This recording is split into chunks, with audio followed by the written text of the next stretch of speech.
নমস্কাৰ, আপুনি চাই আছে লক্ষ্য দিছপুৰ। মই জয়ন্ত মাধৱ গোস্বামী।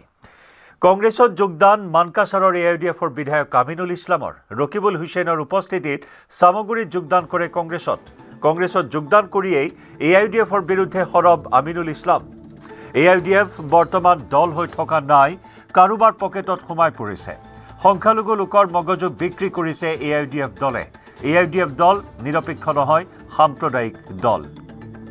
মানকাছাৰৰ বিধায়ক আমিনুল ইছলামে সামগুৰিত ৰকিবুল হুছেইনৰ উপস্থিতিত কংগ্ৰেছত যোগদান কৰি AIUDFক তোলা ধুনা দিয়ে। AIUDFৰ বিৰুদ্ধে সৰব হৈ পৰে। কংগ্ৰেছত যোগদান কৰিয়ে AIUDF বৰ্তমান দল হৈ থকা নাই, কাৰোবাৰ পকেটত সোমাই পৰিছে। সংখ্যালঘু লোকৰ মগজু বিক্ৰী কৰিছে AIUDFৰ দলে। AIUDF দল নিৰপেক্ষ নহয়, সাম্প্ৰদায়িক দল বুলি কটাক্ষ আমিনুল ইছলামৰ। নেতৃত্বত AIUDFত এতিয়া বহুত বেপাৰী মানুহ সোমাই গৈছে, বহুত তেখেতৰ হুৱেবাজ বিলাক মানুহ সোমাইছে, যিবিলাকৰ কাৰণে মোৰ নিচিনা মানুহ ৰিজাইন দিব লগা হৈছে, হাফিজ বশিৰ সাহেবৰ নিচিনা মানুহ ৰিজাইন দিব লগা হৈছে, আৰু বহু বিধায়ক ৰিজাইন দিব লগা হৈছে। যিবিলাক তেখেতৰ ঘনিষ্ঠ আছিল, তেখেতসকলে স্বীকাৰ কৰিছে যে ৰাজ্যসভাত তেখেতৰ ভোট দিছিল, আজি AGPত আছে। সেইবিলাকে মৌলানা বদৰুদ্দিন আজমল সাহেবৰ চবতকে ঘনিষ্ঠ আছিল। আৰু এতিয়া যিবিলাক ঘনিষ্ঠ হৈ আছে, কাৰোবাৰ বিজনেছৰ স্বাৰ্থত হৈ আছে, কাৰোবাৰ মাটিৰ বিজনেছৰ স্বাৰ্থত হৈ আছে, কাৰোবাৰ ইণ্ডাষ্ট্ৰিৰ স্বাৰ্থত হৈ আছে। এই দল সম্পূৰ্ণৰূপে ন্যস্তচালিত জড়িত মহলৰ লগত জড়িত হৈ আছে। আৰু শেহতীয়াকে আমাৰ আছাদুদ্দিন ওৱাইচিক লৈ আনি ইয়াত মেৰু বিভাজনৰ ৰাজনীতি যেনেকৈ আমাৰ UPত হৈছে, মহাৰাষ্ট্ৰত হৈছে, বিভিন্ন ঠাইত যিটো হৈছে, সেই বিহাৰত হৈছে, সেই একেটা ৰাজনীতি অসমত আনি মেৰু বিভাজন কৰি বিজেপিক বেনিফিট দিয়াৰ যিটো কৌশল, এই কথাটো স্পষ্ট। সেইকাৰণে মই আমাৰ নেতা ৰকিবুল হুছেইন ডাঙৰীয়াৰ মই শৰণাপন্ন হৈছো, আৰু তেখেতৰ লগত আলোচনা কৰি তেখেতৰ সিদ্ধান্ত মৰ্মে, তেখেতৰ নিৰ্দেশ মৰ্মে আজি ৰাতিপুৱা মই অল ইণ্ডিয়া কংগ্ৰেছ কমিটিৰ সাধাৰণ সম্পাদক, অসমৰ ইনচাৰ্জ আৰু অসমৰ PCCৰ প্ৰেচিডেণ্ট গৌৰৱ গগৈক লগ কৰিছো, আৰু তেখেতৰ লগত মই পাৰ্মিশ্যন লৈ আজি আমি ৰকিবুল হুছেইন ডাঙৰীয়াৰ সবল নেতৃত্বৰ আণ্ডাৰত মই জইন কৰি এই দলৰ কাম অহা দিনত কৰিম বুলি প্ৰতিজ্ঞাবদ্ধ হৈছো। ষষ্ঠ অনুসূচীৰ অঞ্চল জনজাতীয় লোকক বাদ দি সমনাগৰিক সংহিতা চমুকৈ UCC প্ৰৱৰ্তন কৰাৰ কথা ঘোষণা মুখ্যমন্ত্ৰীৰ। পুনৰ চৰকাৰ গঠন হ'লে 3 মাহৰ ভিতৰত UCC প্ৰৱৰ্তন কৰাৰ কথা ঘোষণা। জনগোষ্ঠীৰ সম্প্ৰদায়ৰ পৰম্পৰাগত অধিকাৰ নিশ্চিত কৰাৰ প্ৰতিশ্ৰুতি। বিজেপিৰ সংকল্প পত্ৰত অবৈধ অনুপ্ৰৱেশকাৰী চিনাক্তকৰণ আৰু বহিষ্কাৰৰ সংকল্প। জনজাতীয় লোক আৰু জনগোষ্ঠীয় লোকসকলৰ পৰম্পৰা আৰু তেওঁলোকৰ নীতি নিয়মক আওতাৰ বাহিৰত ৰাখি আমি ৰাজ্যত ইউনিফৰ্ম চিভিল কোড আমি লৈ আহিম। কিন্তু ষষ্ঠ অনুসূচী জনজাতীয় লোক আৰু জনগোষ্ঠীয়সমূহৰ ধৰ্মীয় আৰু সামাজিক পৰম্পৰাক আমি অকণো ক্ষতি নকৰাকৈ অসমত ইউনিফৰ্ম চিভিল কোড অনা হ'ব। কংগ্ৰেছে ইস্তাহাৰত জুবিন গাৰ্গক টানি আনি পাপ কৰিছে। ভোটৰ বাবে জুবিন গাৰ্গক ব্যৱহাৰ কৰাতকৈ দুখজনক একো হ'ব নোৱাৰে। জুবিনৰ সমাধিলৈ যোৱাটো কংগ্ৰেছৰ ৰাজনীতি নেকি বুলি প্ৰশ্ন মুখ্যমন্ত্ৰীৰ। কংগ্ৰেছে মেনিফেষ্টোত জুবিন গাৰ্গৰ প্ৰসংগ টানি আনি পাপ কাম কৰিছে। জুবিন গাৰ্গ আমাৰ হিয়াৰ আমঠু। ভোটৰ কাৰণে জুবিন গাৰ্গক ব্যৱহাৰ কৰাতকৈ দুখজনক কথা একো থাকিব নোৱাৰে।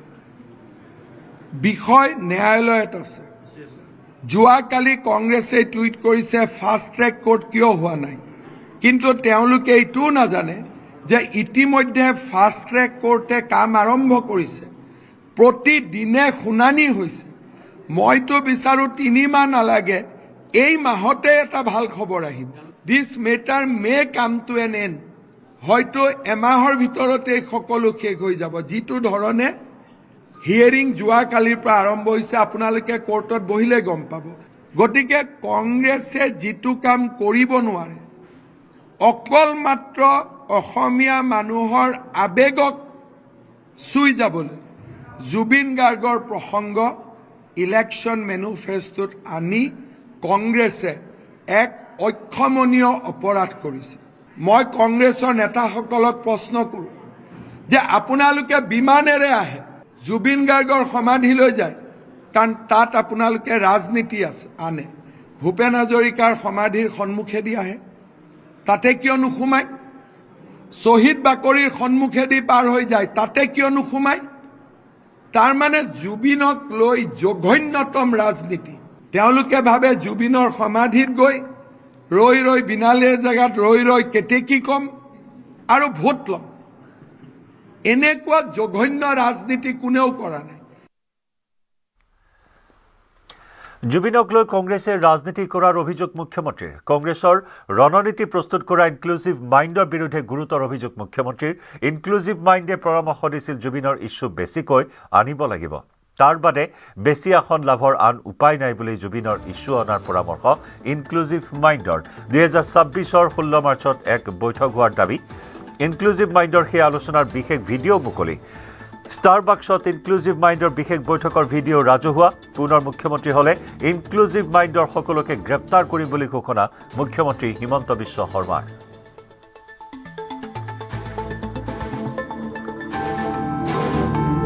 ইনক্লুচিভ মাইণ্ডে কৈছিলে যে আমি জুবিনৰ ইছ্যুটো বেছিৰ পৰা বেছিকৈ আনিব লাগিব তাৰ বাদে আৰু চিট পোৱাৰ কোনো ৰাস্তা নাই আমাৰ লগত ভিডিঅ' আছে তেওঁলোকৰ লগত থকা মানুহে আমাক ভিডিঅ' কৰি ভিডিঅ' দিছে আৰু এই ভিডিঅ'টো ছ'চিয়েল মিডিয়াত অলৰেডি আছে কিন্তু জুবিনক লৈ মই ৰাজনীতি কৰিব খোজা নাই কাৰণে এই ভিডিঅ'টো মই আপোনালোকক সন্মুখত দিয়া নাই কিন্তু যদি মই মুখ্যমন্ত্ৰী হওঁ এই ইনক্লুচিভ মাইণ্ডৰ গোটেইকেইটাকে আমি এৰেষ্ট কৰিম যে এনেকুৱা ঘৃণনীয় ষড়যন্ত্ৰ আপোনালোকে কিয় কৰিছিল গৌৰৱ গগৈলৈ মুখ্যমন্ত্ৰীৰ পুনৰ প্ৰত্যাহ্বান নিৰ্বাচন আয়োগক দিয়া শপতনামাত পাকিস্তান ব্ৰিটেইনত থকা সম্পত্তিৰ তথ্য দিয়াৰ দাবী শপতনামাত গৌৰৱ গগৈয়ে পত্নীৰ পাকিস্তানৰ আয়ৰ তথ্য দিয়া নাই বুলি অভিযোগ কৰে মুখ্যমন্ত্ৰীয়ে গৌৰৱ গগৈক মই আহ্বান কৰিম যে আপোনাৰ পাকিস্তান আৰু ব্ৰিটেইনত থকা প্ৰপাৰ্টি লিষ্টখন আপুনি দিয়ক ইলেকশ্যন কমিশ্যনত আপুনি যিখন এফিডেভিট দিছে তাত আপোনাৰ পত্নীৰ পাকিস্তান ইনকাম আপুনি দেখুওৱা নাই পাকিস্তানৰ বেংক একাউণ্টটো দেখুওৱা নাই আৰু এই যোৱা পৰহি দিনাখন পাকিস্তান টেলিভিশ্যনত ডিবেট হৈছে আৰু পাকিস্তান টেলিভিশ্যনে কৈ আছে যে নহয় গৌৰৱ গগৈ আমাৰ NGO হিচাপে আহিছিলে এতিয়া নতুন প্ৰশ্ন আহি গ'ল পাকিস্তানে কৈ আছে যে তেওঁ NGO হিচাপে আহিছিলে তেওঁ কৈ আছিল আমি প্ৰাইভেটলি গৈছিলোঁ গতিকে বিষয়টো যোৱা পৰহি দিনাখন পাকিস্তান টেলিভিশ্যনত ডাঙৰ কৰি আলোচনা হৈছে আৰু তাৰ পৰা আপোনালোকে বুজি পাব যে পাকিস্তানৰ মানুহৰো তেওঁৰ প্ৰতি কিমান সিম্পেথি আছে আৰু এই মুহূৰ্তত আগবঢ়াব বিচাৰিছো আজিৰ দিনটোৰ চৰ্চিত কেইখনমান আলোকচিত্ৰ নিৰ্বাচনৰ প্ৰাক্ষণত বিধায়ক ৰমেন্দ্ৰ নাৰায়ণ কলিতাৰ আশীৰ্বাদ ললে মধ্য গুৱাহাটী সমষ্টিৰ বিৰোধী ঐক্যৰ প্ৰাৰ্থী কুংকি চৌধুৰীয়ে এয়া দিনটোৰ বিশেষভাৱে চৰ্চিত ছবি আমি এই মুহূৰ্তত আগবঢ়াইছো নিৰ্বাচনৰ প্ৰাক্ষণত বিধায়ক ৰমেন্দ্ৰ নাৰায়ণ কলিতাৰ আশীৰ্বাদ ললে মধ্য গুৱাহাটী সমষ্টিৰ বিৰোধী ঐক্য অৰ্থাৎ অসম জাতীয় পৰিষদৰ প্ৰাৰ্থী কুংকি চৌধুৰীয়ে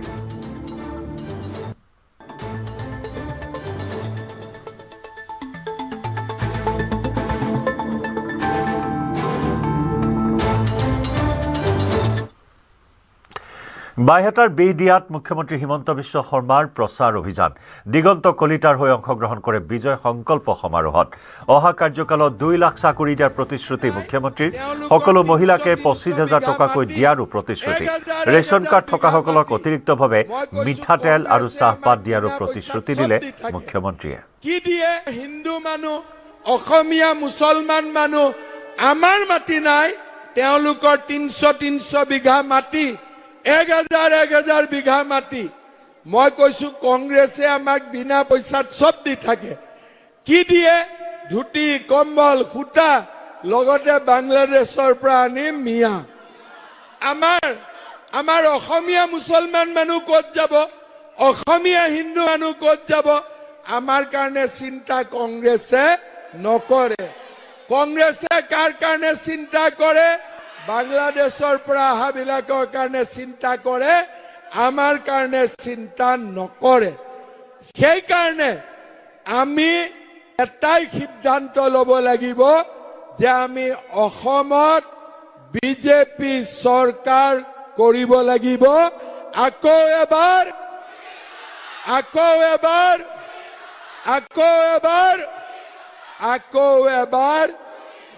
মোদী চৰকাৰ, আকৌ এবাৰ বিজেপি চৰকাৰ। কি হিমন্ত চৰকাৰ, মামাৰ চৰকাৰ, দাদাৰ চৰকাৰ হ'ব? দাদাৰ চৰকাৰ, মামাৰ চৰকাৰ, মোদীৰ চৰকাৰ, বিজেপিৰ চৰকাৰ আৰু দিগন্ত কলিতাৰ চৰকাৰ হ'ব? ঠিক আছে। দিগন্ত কলিতা ডাঙৰীয়া আমাৰ প্ৰাৰ্থী। মই বিশ্বাস কৰোঁ কমলপুৰ সমষ্টিৰ ৰাইজে বিপুল ভোটত দিগন্ত কলিতাক বিজয়ী কৰিব। আমি 104টাত খেলিছোঁ, কিন্তু অসমত আৰু 22টা সমষ্টি আছে। সেই 22টাত UDF আৰু কংগ্ৰেছৰ তয়াময়া যুঁজ চলি আছে। কালিও মানকাছাৰত প্ৰথমবাৰ কংগ্ৰেছৰ প্ৰেচিডেণ্ট গৈছে, 15,000 মানুহ হৈছে। ইউজুৱেলি তেনেকুৱা অঞ্চলত কংগ্ৰেছৰ মিটিঙত 1 লাখ মানুহ আহে।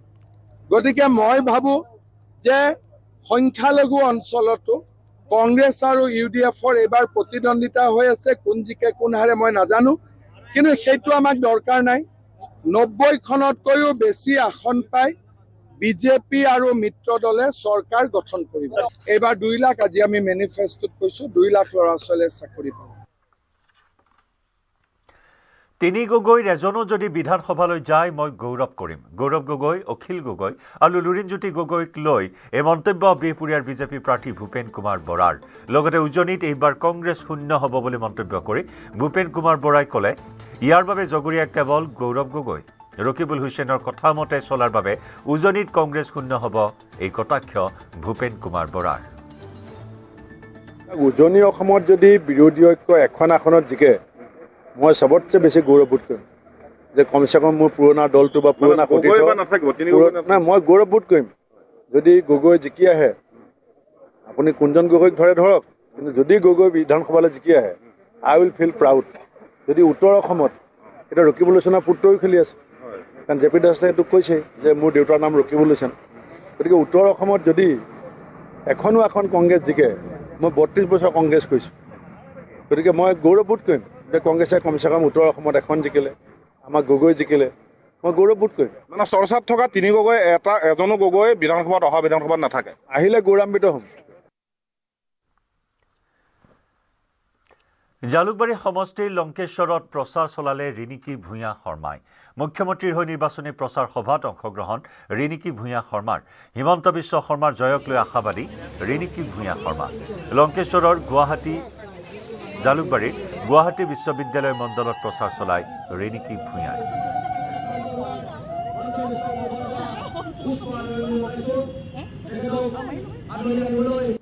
এটাই ভাল লাগিছে যে যেতিয়া কৈছে যে আমি হিমন্ত বিশ্ব শৰ্মাৰ কাৰণে ভোট কৰিম, এটা বেলেগ ধৰণৰ হেপিনেছ এটা আছে আৰু সকলোৰে আশীৰ্বাদ আৰু আজি এনেকুৱা সময়টো মই ধৰা ইলেকশ্যনৰ মিটিঙত বহুত সময় দেৰিকেও আহিছোঁ।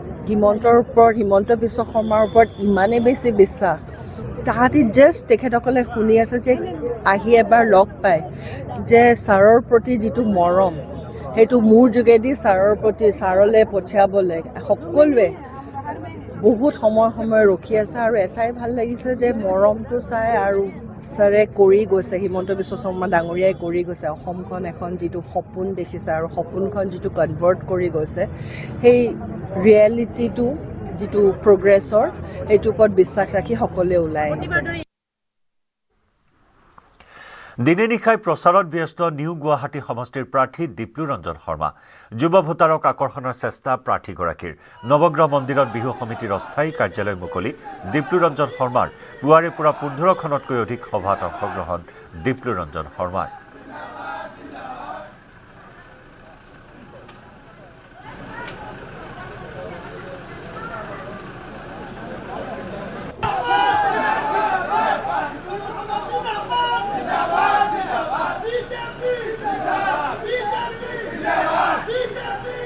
আজি নৱগ্ৰহ যুৱক সমাজৰ যি বিহু উৎসৱ এই বিহু উৎসৱৰ অস্থায়ী কাৰ্যালয় উদ্বোধন কৰাৰ মোৰ সৌভাগ্য হৈছে মই বিহু সমিতিক ধন্যবাদ জ্ঞাপন কৰিছোঁ আৰু আজি প্ৰায় 10-15খন সভা আমি বিভিন্ন আচলতে সভাতকৈ আমি ৰাইজক লগ ধৰিছোঁ ৰাইজৰ এটা আশীৰ্বাদ লৈছোঁ বহুত বেছি একো কৰিব নায়েই কাৰণ মাননীয় প্ৰধানমন্ত্ৰী মাননীয় মুখ্যমন্ত্ৰী আমাৰ মাননীয় বিধায়ক সিদ্ধাৰ্থ দা আৰু আমাৰ সন্মানীয় মিউনিচিপালিটি কাউন্সিল যথেষ্টখিনি কাম কৰিয়ে ৰাখিছে মোৰ কাম এটাই আছে ৰাইজৰ মাজত আহি পেলাই মই আশীৰ্বাদ লৈছোঁ আৰু ৰাইজে তেওঁলোকে কৰা কামবোৰৰ বাবে ইতিমধ্যে ভাৰতীয় জনতা পাৰ্টিৰ প্ৰাৰ্থী হিচাপে মোক আশীৰ্বাদ প্ৰদান কৰিছে গতিকে মই খুব আত্মবিশ্বাসী খুব ভালকৈ আমি জিকিম মৰিয়নি সমষ্টিলৈ পৰিভ্ৰমী চৰাই আহিছে পৰিভ্ৰমী চৰাই দেখিবলৈ অলপ বেলেগ সেয়ে ৰাইজে খুব ফটো মাৰিছে মাছ শেষ হ'লে যেনেকৈ পৰিভ্ৰমী চৰাইবোৰ যায়গৈ সেইদৰে এই চৰাইও যাব এই মন্তব্য মৰিয়নি সমষ্টি বিজেপিৰ প্ৰাৰ্থী ৰূপজ্যোতি কুৰ্মীৰ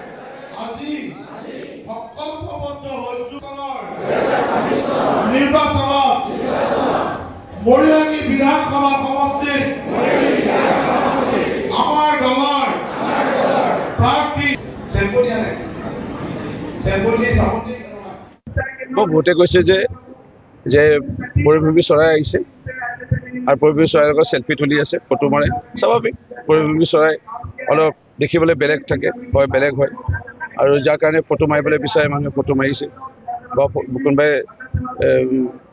মানে অকণমান চাব বিচাৰিছে সেইকাৰণে চাইছে কিন্তু চিন্তা নকৰিব পৰিভ্ৰমী চৰাই আহিল পানী শুকাল তাৰপিছত মাছ মানে খাদ্য নাইকিয়া হ'ল তাৰপৰা উৰি গুচি যায় যেনেকৈ পৰিভ্ৰমী চৰাই এই পৰিভ্ৰমী চৰাই আহিল আৰু উৰি গুচি যাব সেইটো প্ৰসংগ এটা কৈছিলে ৰাৱণ আৰু ৰামৰ কিন্তু মই কোৱা কথা নাই মই এজন ভকতে ক'লে যে প্ৰচাৰটো চবেই কৰি আছে ঠিক তেনেকৈ ৰাৱণেও পূজা কৰিছিল ৰামেও পূজা কৰিছিল কিন্তু পূজা কৰিলে নহ'ব কৰ্ম সৎ হ'ব লাগিব বাকী মই কিমান ক'ব বিচাৰোঁ আপুনি কেইবাদিনো গায়ে ধুবলৈ সময় পোৱা নাই বুলি কৈছে 4 দিন মই 3 দিন হৈছেগৈ মই গা ধোৱা নাই মই পানী ঢালিছোঁ সময় নাই জিকিব লাগিব জিকিবলৈ সমষ্টি উন্নয়ন কৰিব লাগিব পৰিকল্পনা চেণ্ট্ৰেল স্কুল আনিব লাগিব মৰিয়নিলে প্ৰায় 75% পানী দিলোঁ 75% যি পানী আছে এইবাৰ জিকি পানীটো পূৰা দিব লাগিব ঘৰে ঘৰে পানী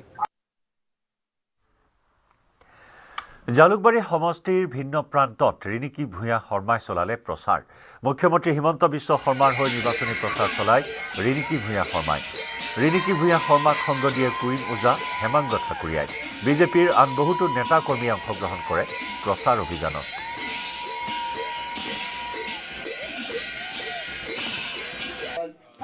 নতুনকে অন্তৰ্ভুক্ত হোৱা জালুকবাৰী সমষ্টিৰ আমাৰ নতুনকে গোটেইখিনি আজি গোট খাই আজি এটাই ভাল লাগিছে যে ইয়াতে যিটো অপূৰ্ব সঁহাৰি আৰু ছাৰৰ প্ৰতি যিটো বিশ্বাস আজি আপোনাৰ সকলোৱে দেখিছে আৰু প্ৰত্যেকেও এটাই কৈছে যে ছাৰ আহিছে তাৰমানে আমাৰ চিন্তা নাই এইখিনি কৈ ভাল লাগিছে যে আমি এটাই ভাবিছোঁ যে প্ৰত্যেকবাৰে হিমন্তই নিজে নিজৰ ৰেকৰ্ড ভাঙে এইবাৰ বহুত বেছি ভাঙিব তিতাবৰত প্ৰাণ কুৰ্মীৰ হৈ গৌৰৱ গগৈ নিৰ্বাচনী প্ৰচাৰৰ মাজতে বিজেপি চৰকাৰক মিছলীয়া আখ্যা গৌৰৱ গগৈৰ নিৰ্বাচনী প্ৰচাৰ সভাত উপস্থিত থাকে ছত্তীশগড়ৰ প্ৰাক্তন মুখ্যমন্ত্ৰী ভূপেশ বাঘেলো যোৰহাটত গৌৰৱ গগৈৰ জয় নিশ্চিত বুলি আশাবাদী ভূপেশ বাঘেল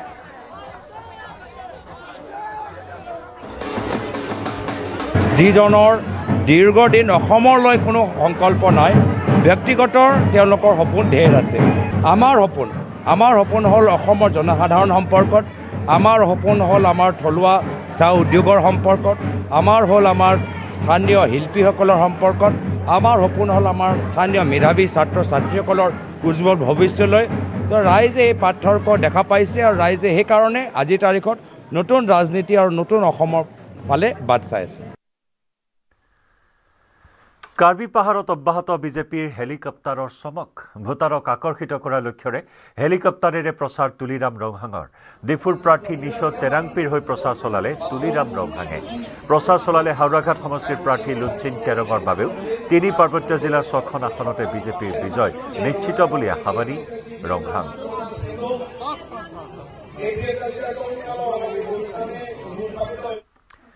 ইফালে লাহৰীঘাটত অগপ প্ৰাৰ্থী খলিলুৰ ৰহমানৰ ব্যাপক প্ৰচাৰ অভিযান মৈৰাবাৰী বজাৰত দলৰ কাৰ্যালয় মুকলি কৰে প্ৰাৰ্থীজনে অঞ্চলটোত উন্নয়নমূলক কাম কাজ কৰাৰ অংগীকাৰ খলিলুৰ ৰহমানৰ ভোটাৰসকলক ঐক্যবদ্ধভাৱে আগবাঢ়ি আহিবলৈ আহ্বান যোগ্য প্ৰাৰ্থীক সমৰ্থন জনাবলৈ আহ্বান জনালে ভোটাৰসকলক।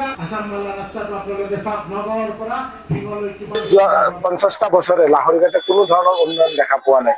ইয়াত ব্ৰহ্মপুত্ৰ নদীৰ প্ৰটেকশ্যনৰ কথা আছে। আমাক ব্ৰহ্মপুত্ৰ নদীয়ে প্ৰায় 50টা গাঁও লৈ গৈছে, সকলো সৰ্বহাৰা হৈ গৈছে। আৰু বানপানীৰ সমস্যা ইয়াত আছে। ৰাস্তা ঘাটৰ কোনো অৱস্থাই নাই, গোটেই ৰাস্তা ঘাটে বেয়া।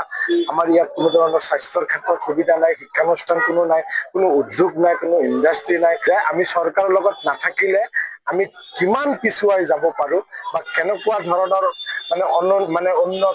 উন্নয়নৰ কোনো ৰাস্তা যে আমাৰ চাৰিওপিনে বন্ধ হৈ যায়, সেই কথাটোৱে উপলব্ধি কৰিছে, যাৰ কাৰণে ৰাইজ আমাৰ কাৰণে স্বতঃস্ফূৰ্তভাৱে ওলাই আহিছে। পুনৰ ৰাইজৰ ৰোষত লাহৰীঘাটৰ কংগ্ৰেছৰ প্ৰাৰ্থী আসিফ নজৰ গো বেক ধ্বনিৰে উত্তাল হ'ল লাহৰীঘাটৰ বৰবৰী। পঞ্চায়ত নিৰ্বাচনত আসিফ নজৰে কংগ্ৰেছৰ প্ৰাৰ্থীৰ বিপক্ষে চলাইছিল প্ৰচাৰ। কংগ্ৰেছৰ সলনি নিৰ্দলীয় প্ৰাৰ্থীৰ হৈ প্ৰচাৰ চলোৱাক লৈ ক্ষোভ ৰাইজৰ। ঘটনাস্থলীত আৰক্ষী উপস্থিত হৈ নিয়ন্ত্ৰণ কৰে পৰিস্থিতি।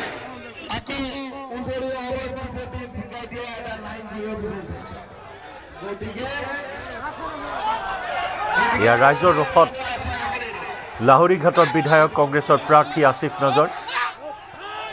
যলৈকে গৈছে আসিফ নজৰ তাতেই প্ৰতিবাদৰ সন্মুখীন হৈছে। যলৈকে গৈছে তাতেই আসিফ নজৰৰ বিৰুদ্ধে ৰাইজে গো বেক ধ্বনি দিছে।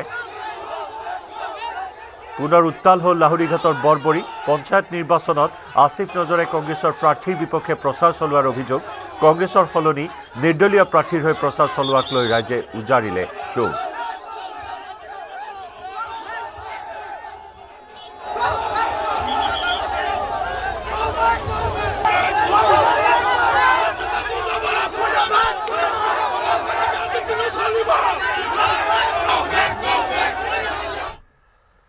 আৰু ইয়াৰে সৈতে সময় হ'ল লক্ষ্য দিছপুৰৰ পৰা বিদায় লোৱাৰ। নমস্কাৰ।